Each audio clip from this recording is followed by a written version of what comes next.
시청자 여러분 안녕하세요. 손종학 교수입니다. 여러분들 혹시 리더가 되고 싶으십니까? 아마도 많은 사람들이 이왕이면 리더가 되기를 바랄 것입니다. 그런 한편 또 한편으로는 본인 스스로 약간 위축되게 생각해서 나 같은 사람이 어떻게 리더가 될 수 있을까? 하는 사람도 있을 것입니다. 그런 사람들은 아마도 리더라고 하면 대통령, 장관, 무슨 기업의 회장 이런 식으로 대단하고 규모도 크고 지위도 높고 이런 사람만을 리더라고 생각하는 선입견에서 어쩌면 본인의 자질과 능력이 거기에는 못 미칠 것 같으니까 리더가 되기를 포기한다든가 아니면 리더가 될 생각 자체가 없든가 이렇게 되지 않을까 하는 생각도 듭니다. 그러나 실은 리더는 대통령, 장관, 그룹 회장, 총장 이런 것도 있지만 작은 단위에서의 또는 사적인 단위에서의 조직에서의 리더도 분명히 있는 거거든요. 즉 친구끼리 모임에서도 리더가 될 수 있고요. 동호회에서도 리더가 될 수도 있고요. 동네에서도 리더가 될 수 있겠죠. 이렇게 리더의 범위를 조금 넓게 본다면 어쩌면 표현은 안 한다 할지라도 많은 사람들이 스스로 리더가 되고 싶다고 생각할지도 모르겠어요. 그럼 도대체 리더란 누구인가? 리더란 무엇인가? 하는 질문이 따라올 수밖에 없겠죠. 여러분들은 어떻게 생각하세요? 리더는 어떤 사람 같아요? 여러 가지로 개념 정의할 수 있겠죠. 그렇지만 제가 생각하는 리더란 두 가지예요. 하나는 무버라는 것, 즉 옮기는 사람입니다.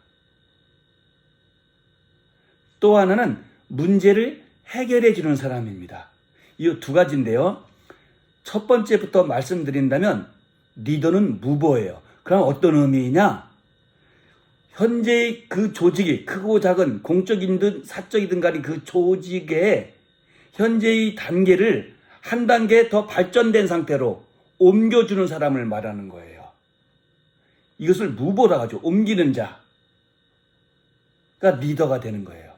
또 하나는 그 조직이 갖고 있는 어려움, 문제, 한계를 해결하고 극복해서 그 조직의 구성원들을 한 단계 더 발전시킬 뿐만 아니라 구성원들의 만족도를 높이는 것.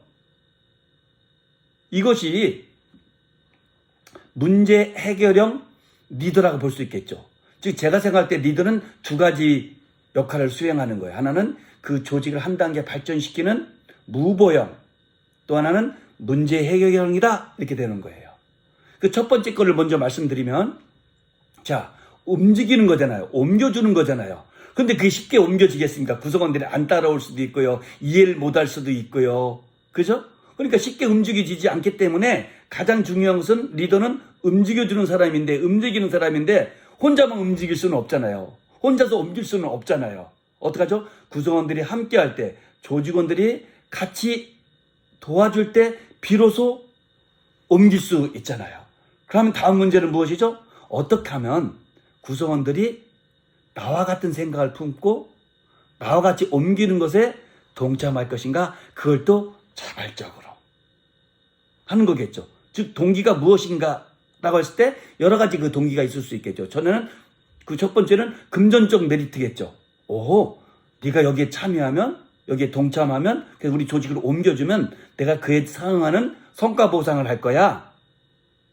금전적으로. 또 하나는 지위, 승진시켜 줄 거야. 과장에서 차장으로, 차장에서 부장으로, 부장에서 본부장, 본부장에서 이사로, 이사에서 CEO로. 이것도 중요한 동기부여가 될 것이고 무보의 원인이 될 수 있겠죠. 그리고 또 하나는 그런 것이 아니라 할지라도 보스가 소위 말하는 리더가 지시하니까 따라야 되겠다. 왜? 리더에게는 힘이 있고 권한이 있으니까 난 따라야지. 그렇지 않으면 직장 잘릴 거야. 조직에서 쫓겨날 거야. 조직에서 온전치 못할 거야. 이런 것 때문에 그 사람이 파워가 있으니까 내가 그 파워에 순응하고 따라가야 되니까 동참할 수도 있을 것입니다. 그러나 이런 것들은 실은 항구적이고도 근본적인 원인이 될 수는 없는 거예요. 즉 구성원들이 때로는 돈의 유혹 때문에, 상승 욕구 때문에, 지위 상승 욕구 때문에, 승진 욕구 때문에, 또는 보수의 명령이기 때문에, 보수에게는 파워가 있기 때문에 따르기도 하지만 이것은 따르는 정도가 낮을 뿐만 아니라 참여도도 열성도도 낮을 뿐만 아니라 지속되기 어렵다고 저는 보는 거예요. 그러면 지속적으로도 그리고 열성적으로도 따르게 하는, 동참하게 하는 원인으로는 무엇이 있을까요? 저는 그것을 설득이라고 보는 거예요. 그럼 이 설득은 무엇이냐? 신뢰로 연결되는 거예요. 신뢰. 즉 리더에게 신뢰가 있을 때 우리는 따른다는 거예요.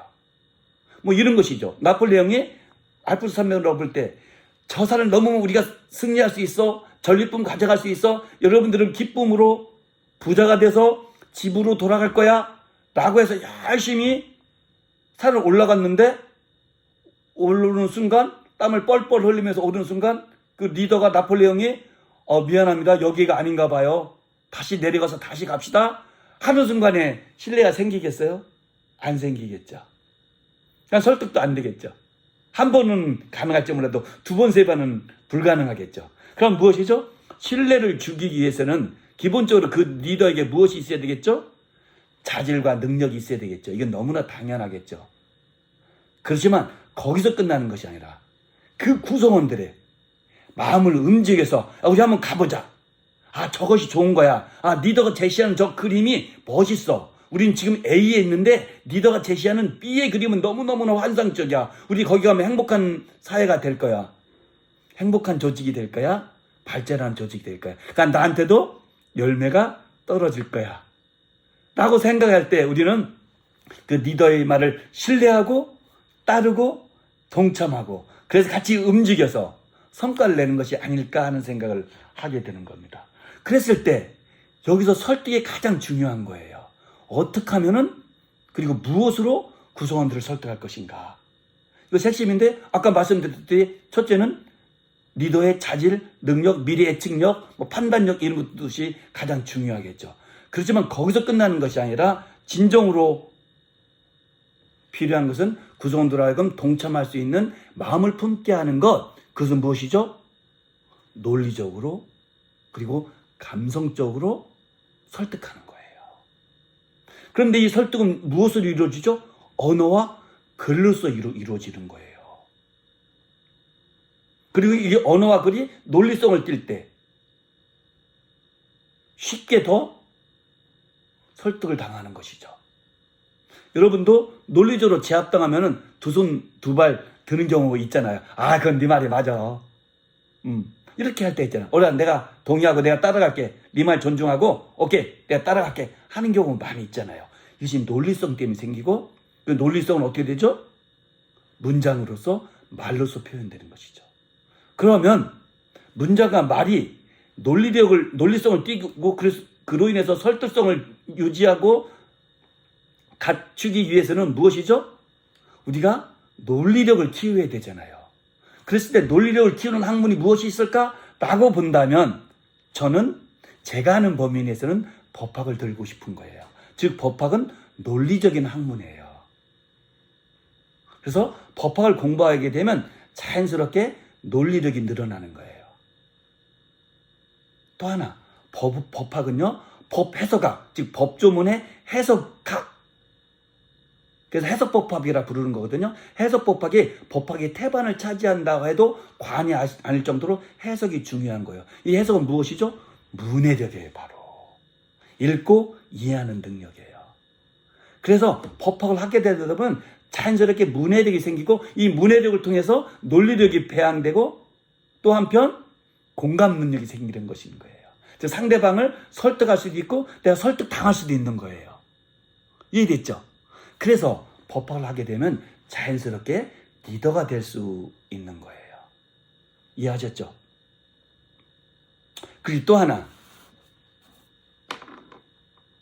아까 말씀드렸죠? 리더는 문제 해결을 하는 자라고, 조직처럼 어려움을 해결하는 자라고. 그런데 실은 법학을 배우고 법학을 배운 법조인들이 수행하는 것이 바로 문제 해결형 일을 하는 거예요.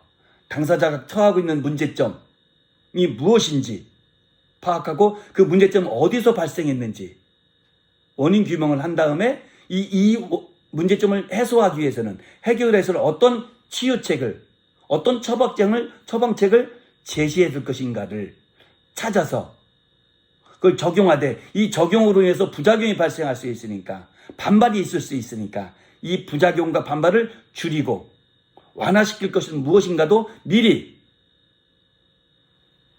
예비책으로 만들어 놓고 그 다음에 그것을 적용시켜서 문제를 해결하는 것. 그래서 당사자의 만족을 시키는 것, 당사자의 문제점을 해소시켜주는 것. 그것이 법조인이고, 실은 한편 이거 보면 이게 바로 리더가 할 역할이잖아요. 조직이 처한 문제점을 찾아내서 그 문제점을 어떻게 하면 해소할 것인가, 방법론을 찾아보고, 이 방법론을 취했을 때 어떤 부작용이 있는지, 어떤 문제점이 있는지를 미리 규명해서 미리 대비책을 만들어 놓고 구성원들을 설득해서 이리 가자. 왜? 지금 우리는 A에 있으면 B에 있는 것이 너무나 아름다운 곳이지 않냐. 이곳으로 가보자. 그런데 나는 방법론을 제시할 수가 있어. 이렇게 하면 갈 수가 있는 거야. 그리고 그때 이런 어려움이 발생할 수 있고 부작용과 반발이 있을 수 있는데, 그 반발과 부작용은 이러이러한 방법과 수단을 통해서 해소할 수가 있어. 그러니까 우리는 저 강을 건너갈 수 있고 저 산을 넘어갈 수 있는 거야. 그러니까 우리는 젖과 꿀이 흐르는 가나안 땅 파라다이스를 갈 수 있는 거야. 그러니까 우리는 거기서 행복하게 서로 기쁨을 누릴 수 있는 거야. 뭐 이렇게 되는 것이잖아요. 이것이 바로 리더가 하는 역할이 있고 리더의 자질이잖아요. 이것이 바로 법학을 통해서, 그리고 법학을 배운 법조인들에 의해서 수행이 될 수 있다는 것입니다. 그래서요, 실은 정치를 한번 볼까요? 미국의 대통령 47대 대통령인가 지금? 저는 이렇게 알고 있거든요. 현 트럼프 대통령이 그 중에 절반 이상이 법조인 출신이에요. 한번 볼까요? 여러분들이 가장 잘 아는 대통령, 미국 대통령 하면 누구겠습니까? 노예 해방시킨 아브라함 링컨. 맞죠? 최초의 흑인 대통령 오바마, 직전 대통령 바이든, 클린턴, 토마스 제퍼슨, 닉슨, 포드, 윌리엄 하워드, 거의 다 법조인들이에요. 태프트, 거의 다 법조인들이에요. 우리는 어떨까요? 우리는 아직 헌정의 역사가 짧죠. 헌법 제정한 지가 길지가 않으니까, 다른 나라에 비해서. 그렇지만 그 짧은 기간에도 많은 대통령이 배출됐지만, 최근에만 보십시다. 우리 노무현 대통령, 문재인 대통령, 윤석열 대통령, 현재의 이재명 대통령, 이런 분들이 모두 법조인 출신이잖아요. 왜 그럴까요? 한 정치계만 그럴까요? 아닙니다. 기업도요, 알만한 기업들의, 내가 기업 이름 차마 말을 못하겠지만 수많은 사람들이 법조인 출신이에요. CEO들이. 왜일까요? 아까 말한 리더의 자질을 법학을 공부하면서 자연스럽게 배우는 거예요. 설득할 수 있는 것을 배우는 거예요. 법조인들은요, 설득이 본분이에요. 본질이에요. 왜 그런 줄 아세요? 법조인이 무슨 설득이 필요하냐고요? 안 해요. 왜 그렇죠? 변호사는 판사를 설득해야 돼요. 검사도 판사를 설득해야 돼요. 판사는 상급법원 판사를 설득해야 돼요. 대법관들은 어떻게 되죠? 대법원은 국민과 당사자를 설득해야 돼요. 다 설득해야 되는 거예요. 그때 설득 무엇이라 하죠? 논리로 할 수밖에 없잖아요. 그래서 법학을 배우게 되면 자연스럽게 설득력이 생기는 것이고, 그 설득력이 결국은 리더가 되는 자질이 되는 거예요. 그래서 어쩌면 미국의 유명한 CEO들이, 또 정치가들이, 대통령들이 법조인 출신인 이유가 거기에 있을 것이고, 우리도 점점 많아지잖아요. 제가 알고 있기로는 지금 국회의원 중에서 한 25% 이상이, 90% 이상의 법조인 출신을 알고 있고 그 중에서는 로스쿨 출신이 7% 정도로 되는 걸로 알고 있어요. 굉장한 것이잖아요. 벌써 로스 출법한 지 10여 년에 불과한데 그 이유가 있다는 것이죠.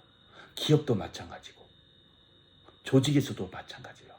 그래서 여러분들 혹시 리더가 되고 싶습니까? 큰 조직이든 작은 조직이든 공적 조직이든 사적 조직이든 법학을 공부하러 오십시오. 리더가 반쯤은 이미 성취한 상태에서 시작될 것입니다.